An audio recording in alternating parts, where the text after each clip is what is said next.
पैर गद्देदार होते हैं, नीचे रखते ही फैल जाते हैं और रेत बालू में नहीं धंसते। पलकों के लंबे बाल और घनी भौं ऊंट की आंखों को रेत और मिट्टी से बचाती है। छोटे छोटे कानों में भी रेत आसानी से नहीं जा सकती। ऊंट अपनी नाक को जब चाहे खोल और बंद कर सकती है। ऊंट के कुबर में भोजन चर्बी के रूप में जमा रहती है, जो मुश्किल समय में काम आती है। पानी पिए बिना भी ऊंट कई दिनों तक जी सकता है, क्योंकि ऊंट के पैर लंबे होते हैं जिससे उसका शरीर रेत की गर्मी से दूर रहता है। साथ ही वह बहुत कम पेशाब करते हैं, उन्हें पसीना भी नहीं आता है।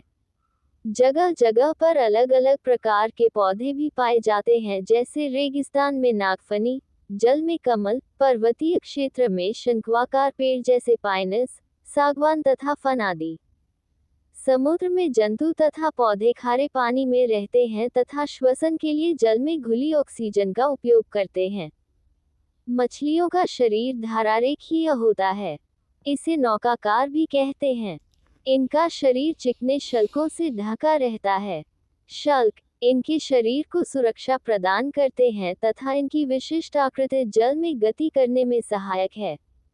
मछली के पक्ष एवं पूंछ चपटे होते हैं, जो उसे जल के अंदर दिशा परिवर्तन एवं संतुलन बनाए रखने में मदद करते हैं। जमीन पर पाए जाने वाले सजीवों के वास स्थान स्थलीय वास स्थान कहलाते हैं, जैसे वन, घास के मैदान, पर्वतीय प्रदेश इत्यादि। जल में पाए जाने वाले सजीवों के वास स्थान को जलीय वास स्थान कहते हैं, जैसे दलदल, खारे पानी की झीलें, समुद्र आदि। थोड़े दिनों में हम जिस परिवेश में सामंजस्य कर लेते हैं, इस प्रकार के अस्थायी अनुकूलन को पर्यानुकूलन कहते हैं। कुछ सामंजस्य लंबे समय के अंतराल के बाद उत्पन्न होता है। यह आनुवांशिक अनुकूलन है। वायु, जल, प्रकाश तथा ऊष्मा जैसे अजैव घटक सजीवों के लिए अत्यंत आवश्यक है।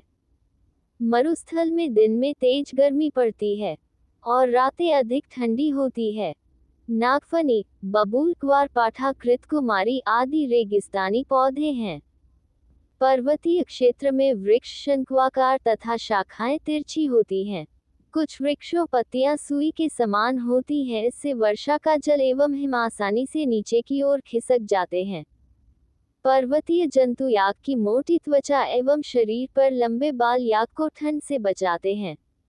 पहाड़ी तेंदुए के शरीर पर फर होते हैं। पहाड़ी बकरी के मजबूत खुर उसे ढालदार चट्टानों पर दौड़ने के लिए अनुकूलित बनाते हैं। शेर का मटमैला रंग शिकार के दौरान उसे घास के सूखे मैदानों में छिपाए रखता है और शिकार को पता भी नहीं चलता।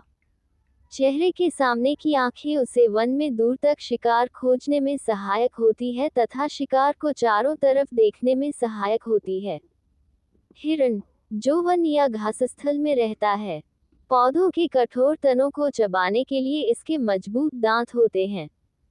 हिरण को अपने शिकारी की उपस्थिति की जानकारी आवश्यक है, ताकि वह उसका शिकार न बन सके और वहां से भाग जाए।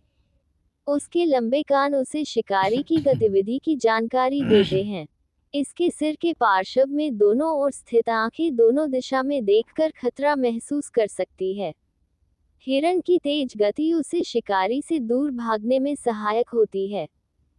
समुद्री जीव प्रायः गलफड़े से श्वास लेते हैं। डॉल्फिन एवं व्हेल जैसे कुछ जंतुओं में गिल नहीं होते। ये सिर पर स्थित नासाद्वार अथवा वात छिद्रों द्वारा श्वास लेते हैं। ये जल में लंबे समय तक बिना श्वास लिए रह सकते हैं।